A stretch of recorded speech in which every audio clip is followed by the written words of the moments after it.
How's that? Is that okay? Well, thank you so much for that introduction. I very much appreciate the opportunity to give an academic autobiographical lecture to things. Years ago, I sort of noticed that among humanities PhD students, they always seem to gravitate to something of deep personal significance.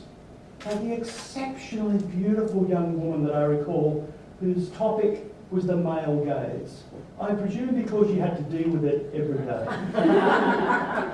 Or the terribly obese student, whose subject was the abject.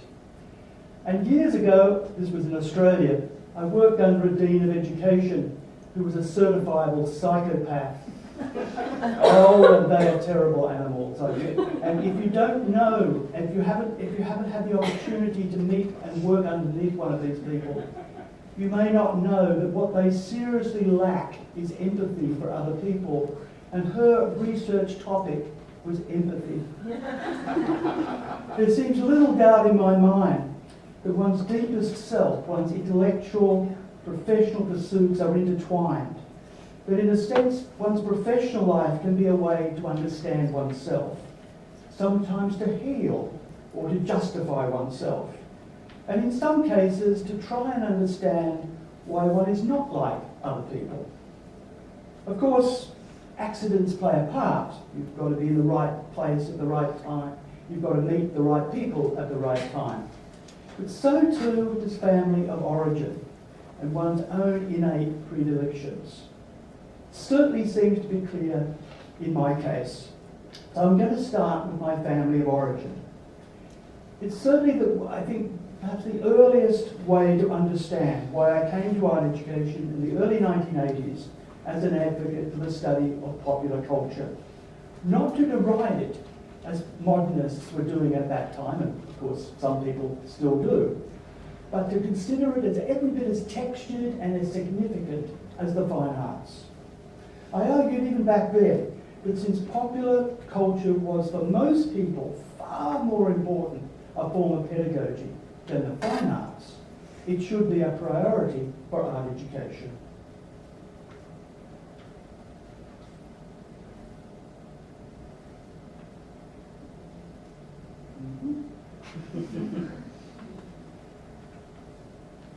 It's wrong. No, it's not. Okay. Okay. So, my childhood was spent in an hour which seemed a mythic fog of the 1950s in what was then a new outer suburb of Sydney. And that's the house that my father built, taken from Google Images. My father was a homemaker. My father was a cabinet maker. And his paycheck ensured that we never went hungry. But I do recall times when we had to clean our teeth with salt because there wasn't enough money for toothpaste. We were lower middle class, but we were Methodists. And so we had aspirations, which for my parents took the form of valuing education. But for my parents, education was valued not for the kind of intellectual delight that it can bring, but for getting a good job, which meant, of course, one with good money. Living on the outskirts of Sydney at that time meant that our cultural horizons consisted of church socials, the radio, trips to the beach, and for me, reading comic books and the occasional visit to the local movie theatre, which was not quite so affectionately referred to as the Flea House. On Friday evenings, we would also visit a house down the dirt road where 4 or 5 families would gather around a 16-inch black and white television set and watch a 15-minute drama called 15-Minute Playhouse and then Disneyland. Purchasing our own television set when I was 12 was a major event. My parents had also purchased a set of children's encyclopedias for their children's edification.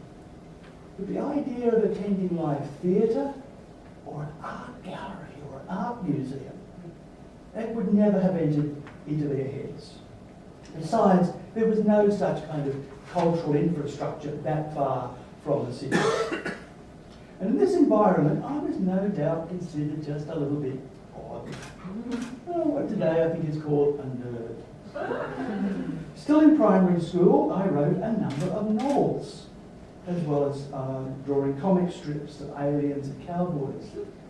And I don't have any of my cowboy narratives, but aren't I brave to bring along my juvenilia, my illustrated novels from, I think, 11 or so.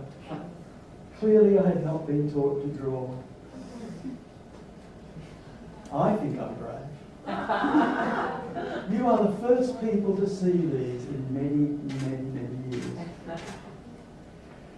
So I was often drawing, I was often writing under the desk when I should have been doing maths or science. And I probably either wrote or drew every day. My novels were influenced by reading Tom Sawyer and the 1959 movie Journey to the Centre of the Earth. My book was Journey to the Centre of the Sun. Influenced by Hopalong Cassidy and of course comic books. And you'll note that each of these sources is popular. Now I vaguely recall being praised by my peers for these efforts, but not by adults. I may have been, but I don't recall. I believe my parents considered my drawing sort of just a childish pastime. I recall one particular incident where my mother humiliated me for my drawing. I don't know that she meant to do so, but that's certainly the way I took it. And there was another occasion where my father just dismissed what I was doing. And again, I don't know that he deliberately meant to do that, but certainly that's what I took on board. At 16 years of age, I left school.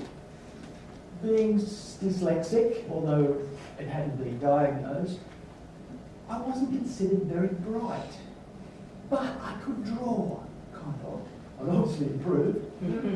So off I went to art school. And after the first introductory year, we had to choose to continue in studio or choose graphic design.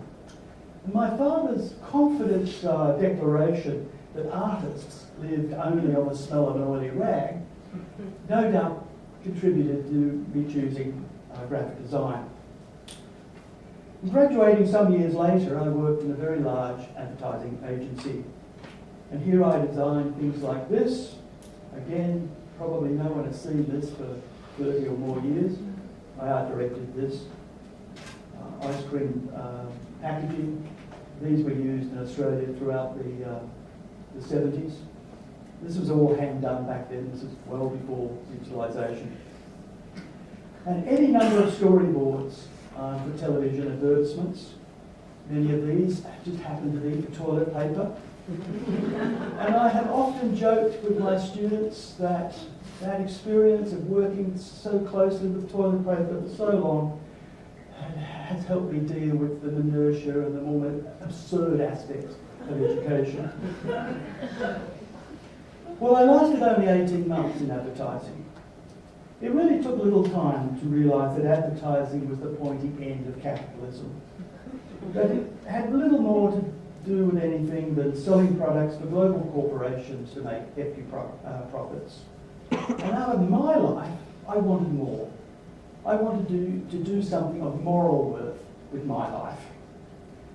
After all, by this time, in the late teens, early 20s, I had heard a lot of Methodist sermons, many of them on social justice. Recall that my teens were in the 1960s, when Vietnam and conscription, just as important in Australia as here, was ever present. And I was already resisting the draft. In 1973, I discovered, and I know this is going to come as a bit of a shock to American students, but the Australian federal government would not only provide free tuition at a university, it would pay my way, enough to live on. I studied the fine arts, just then at the institution I went to, just then renamed with far less loaded term, visual arts. And most departments of visual arts then, as now, are peopled by art historians, and at that time, the art historians were deeply modernist. But I was lucky to meet two professors who took very different perspectives. Donald Brooke was not an art historian, but an art theorist, and he rejected the then typical modernist valorisation of the fine arts as inherently ennobling. The other professor was David Sless. His focus was visual communication, what today we call visual culture. He was a sociologist who viewed imagery, fine and popular, not as part of a social hierarchy, but as socially levelled. Because as far back to the 1970s, I was introduced to ideas that were, if not postmodern, then at least pre-postmodern. And what was critical for me from this sociological approach to the visual arts as a form of human communication was that there was a place for popular culture. Without really understanding it at that time, this resonated with my earlier experiences.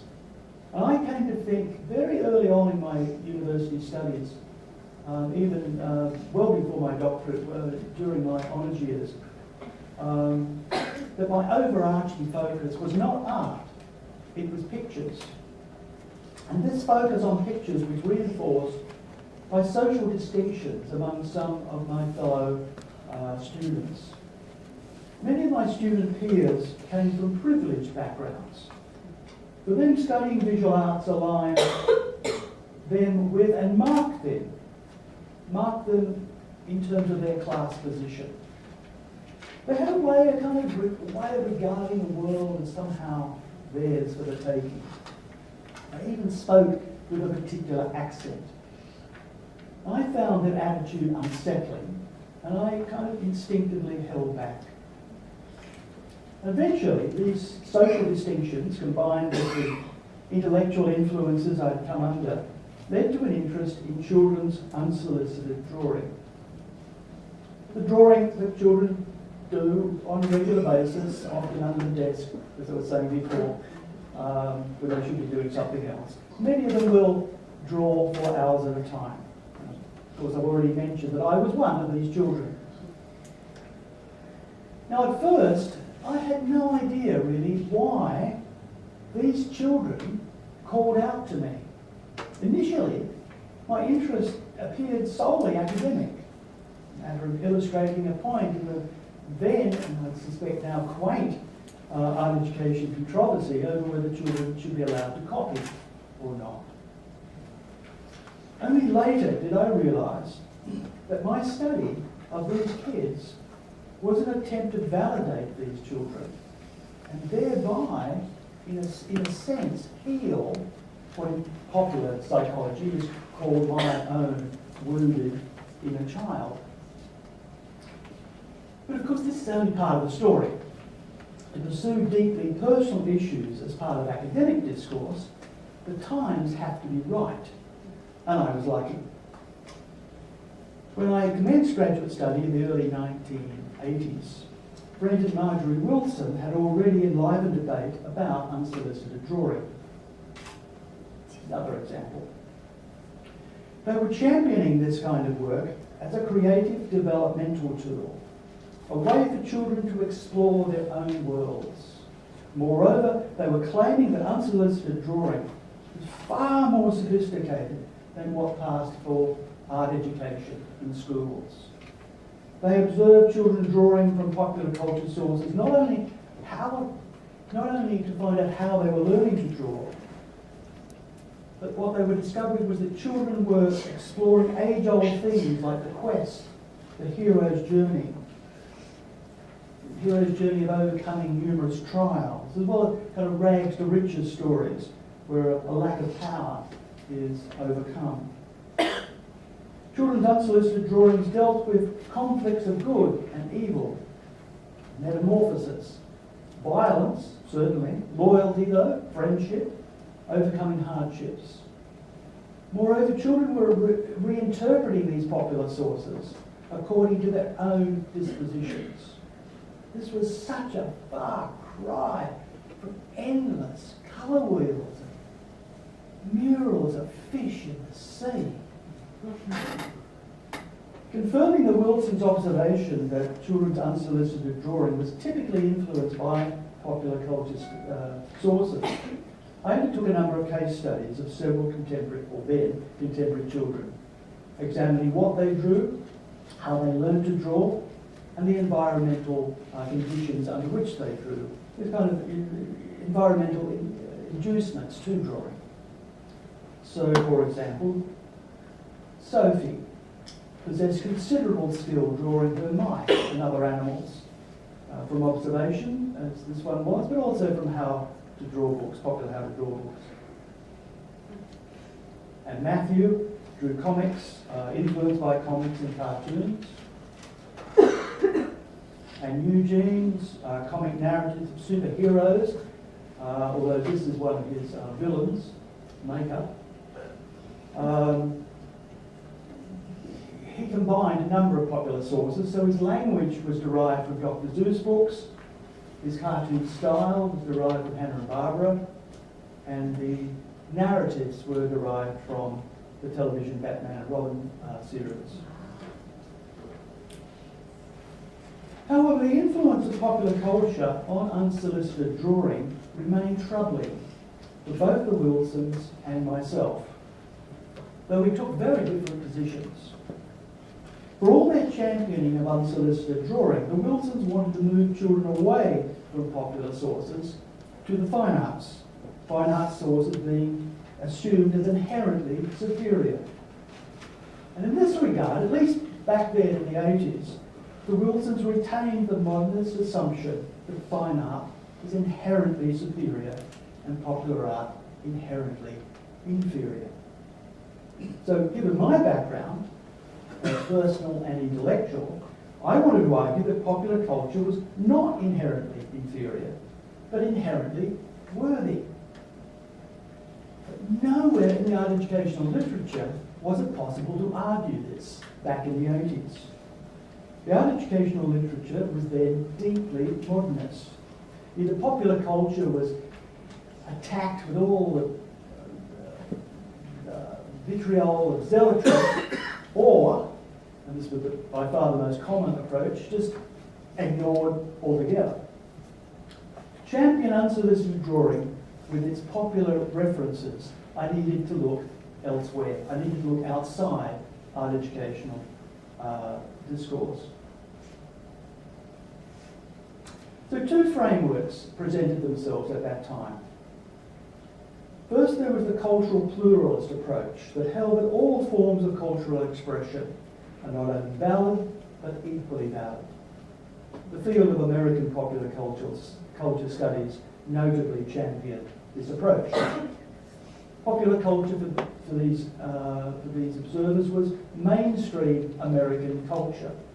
To celebrate popular culture was to celebrate America.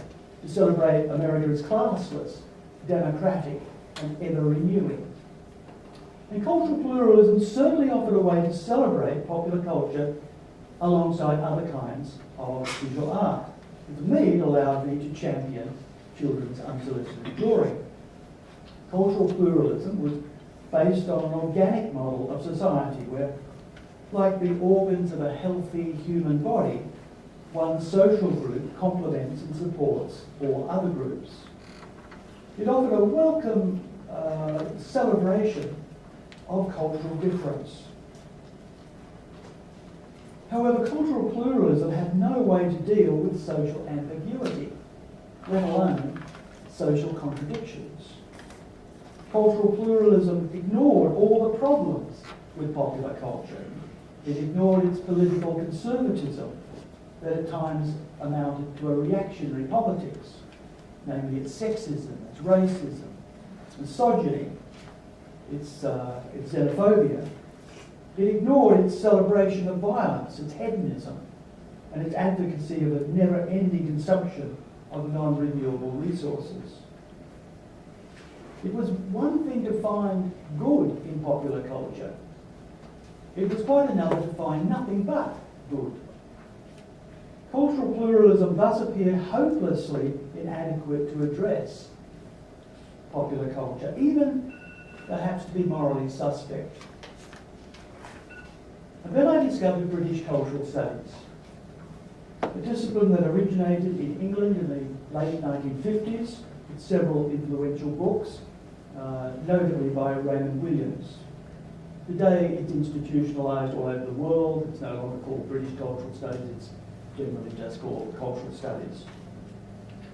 Unlike the model of the organic model of society, which relied upon by cultural pluralism, cultural studies draws on the European view of societies as conflictual, where social groups not only compete with one another for influence and power, but are frequently ruthless in their pursuit. Such a conflictual model appears far more appropriate to deal with popular culture than the organic model.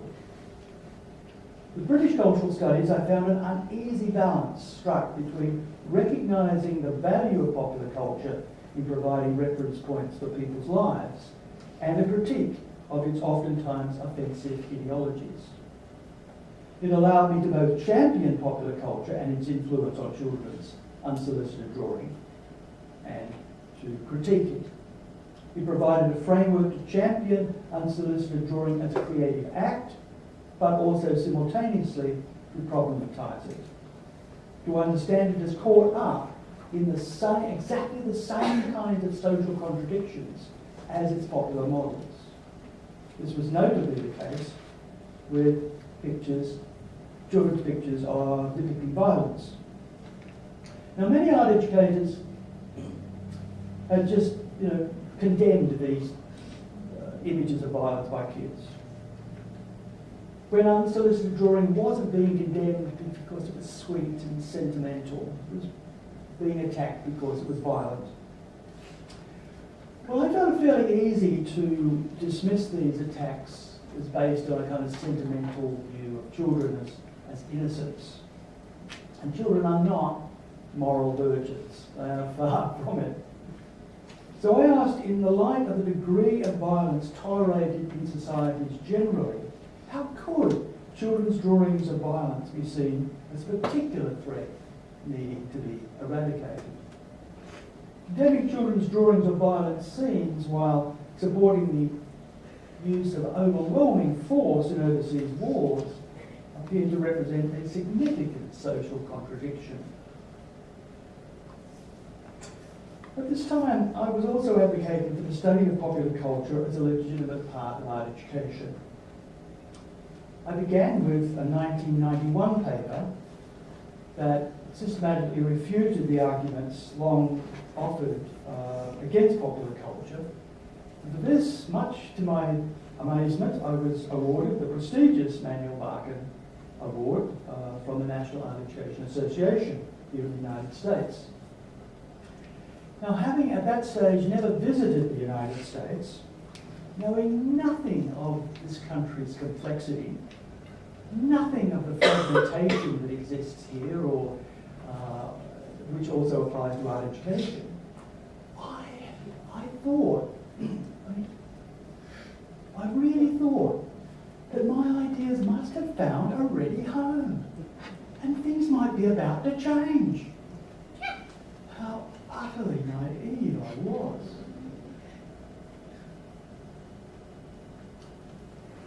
But in 1992, I did have the opportunity to visit the United States for the first time. It proved an important turning point, though for reasons quite different from anything I could ever have imagined.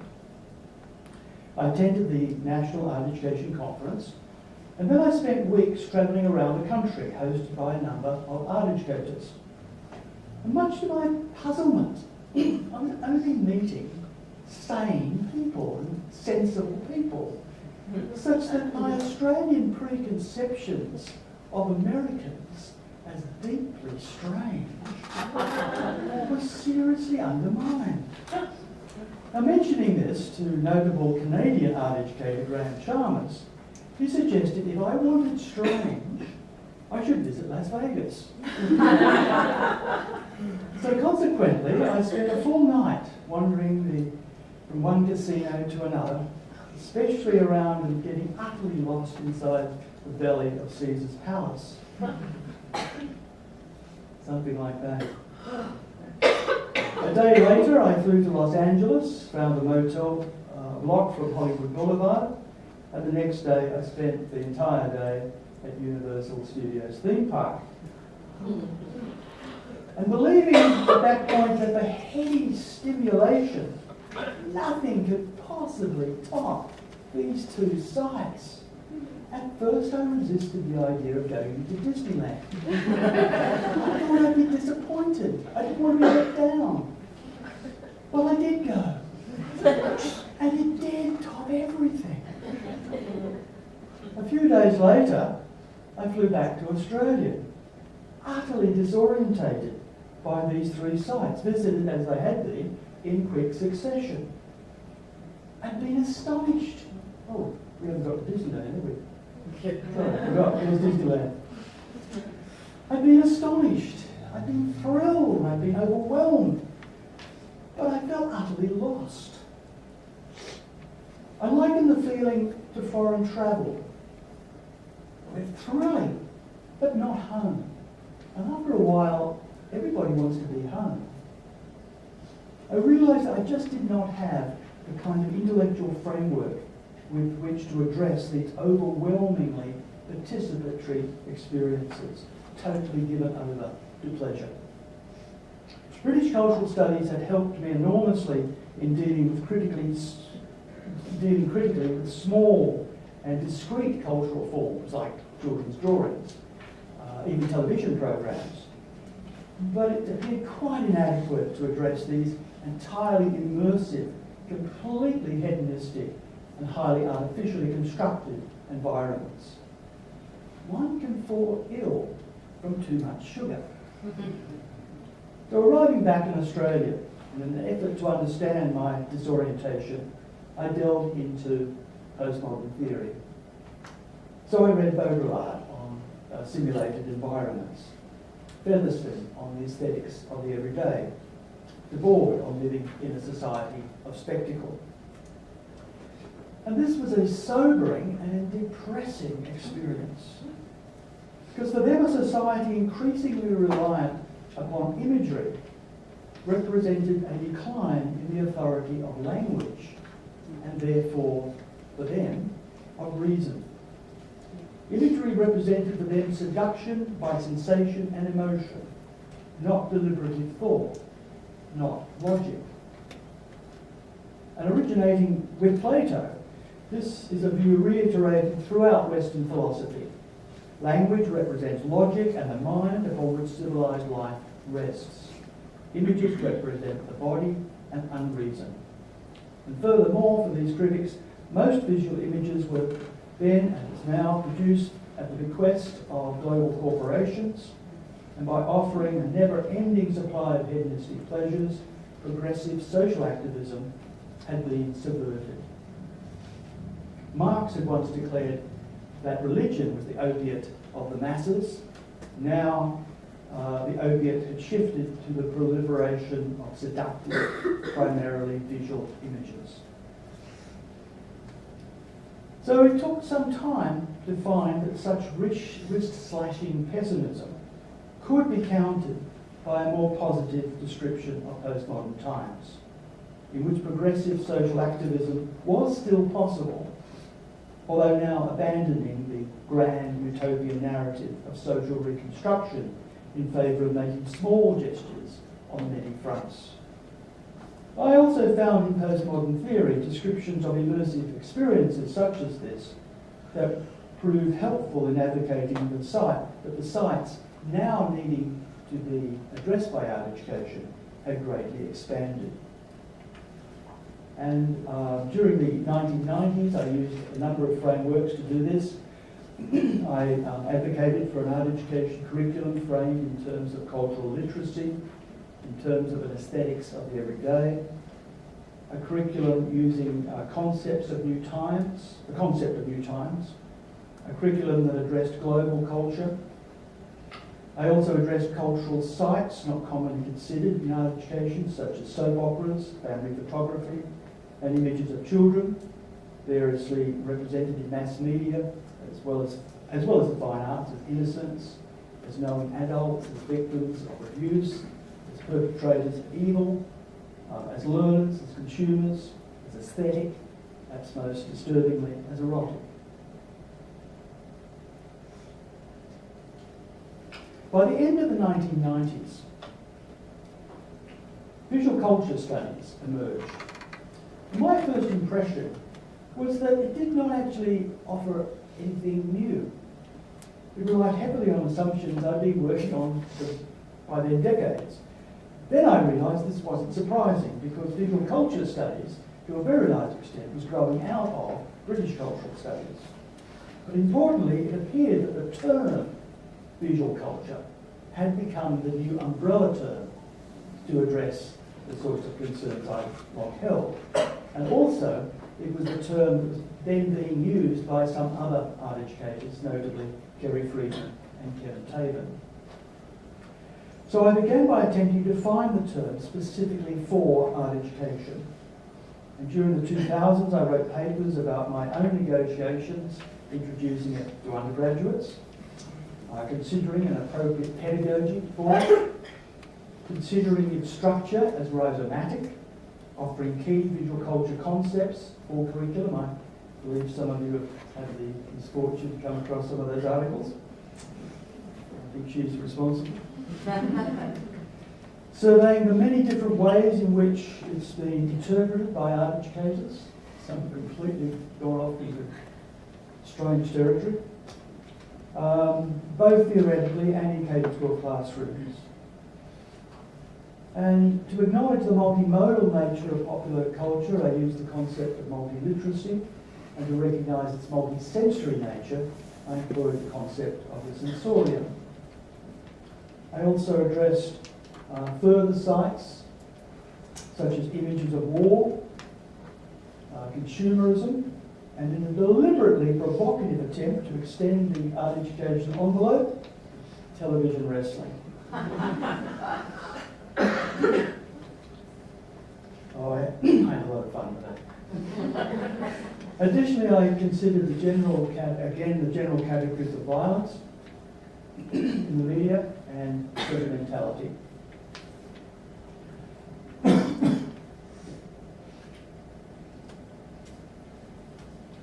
Now, I've been telling this story as a kind of linear progression, but life isn't quite like that. So I'm going to flip back here to 1995, my second visit to the United States.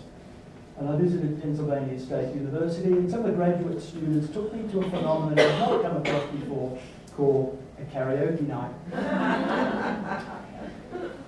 The music they played was mostly retro 1960s rock. And I was a teenager in the 1960s, so the beat and the general sound was very familiar. Although because it was retro, I was unfamiliar with the particular songs that were being played. And not having heard this kind of sound for a long time, I was thoroughly enjoying it. I was really rocking along, thoroughly in the moment. Partly because the music was so loud that it didn't seem to be coming from loudspeakers, it seemed to be coming from within one's own body. So that in a sense I was embodying the music. And I couldn't work out the lyrics because it was so loud. Fortunately, the lyrics were projected onto a very large screen. So I was able to read song lyric after song lyric. As I did so, I became increasingly uncomfortable, for the lyrics struck me as kind of sexist and misogynist, and I was the father of a girl. And what I experienced was a kind of cognitive dissonance between being completely taken over by this wonderful music, but also appalled at the ideas and values expressed by the lyrics. The highly seductive aesthetics I was literally embodying was utterly at odds with my own ideologies of gender. And so from this experience I could see once again very clearly how aesthetics wraps ideologies in such pleasure that they can be made, that even ideas that are highly objectionable can be made to seem acceptable because they're wrapped in pleasure. It's so much harder to reject those ideas when they come wrapped in pleasure, because to some extent it would be to problematise the pleasure. I'm going to skip a fair bit and go straight to basically what I'm doing these days. So for the past few years, I've returned to consider the unsolicited image making of young people. But no longer their drawings. I guess kids do still draw, but now they've very much gravitated to the net. So I've been drawing on their use of YouTube as a creative resource and platform. And I've written about these youth employing the concept of regarding them as prosumers, in terms of their creativity, in terms of their activities, in terms of remix culture, participatory culture, and even smart swarms, as well as the problematics of YouTube as a site of big data.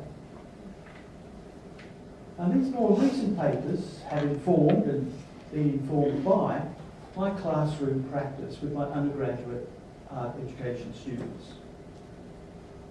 For some years I've adopted as a model the YouTube genre of movie in minutes, in which youth contract a full-length movie, usually a blockbuster, to just a few minutes. Typically they use live actors, though also occasionally puppets and animation, sometimes Lego motion. Working in groups of between 3 and 6, I get my students to decide, first of all, what movie they will contract.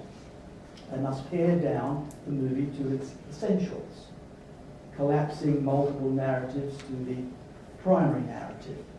They have to consider what characters are needed, what costumes, what settings, what props are required. The students often view a few models of the genre already in mind, and they discuss specific reasons for their success or otherwise. The students create the storyboards, they film, they edit, and throughout they are making the kind of choices that professionals make in the dominant cultural forms of our time. Students typically choose movies of personal significance, I have found. Movies that were seminal during their childhood or their teens. So, a year or two ago it was Hunger Games. And before that, it was Harriet Potter. Forrest Gump keeps cropping up for some reason I don't understand. The Wizard of Oz seemed to me a strange choice. And The Life of Pi were other examples. But when you look at the themes of these movies, what I have found is that the themes are friendship, family, good versus evil, achieving personal efficacy, overcoming trials, succeeding against all the odds. Exactly the themes that the Wilsons and I earlier found animating children's unsolicited drawings. So back to the beginning, which means basically, yes, we're coming to the end. My own interests remain with pictures. And looking back, I can see that this connects to my family origin with its pragmatism, with its popular culture, with its ignorance of the fine arts, and to my later unease as a young adult with the art world. And today these earlier experiences take the form of scepticism towards the art world. I'm about to do something I perhaps shouldn't do in an art museum. But I'll go ahead anyway. I have to say that I find a great deal of contemporary art, new art, pretentious and all vacuous. So much of it seems no more challenging than one might hear on NPR. I mean, informed, certainly, but not really offering anything terribly new or terribly challenging. Artists' statements, when they are actually articulate, often strike me as just obvious and far less challenging, far less engaging than most movies, television programs, and the plethora of fan art on the internet.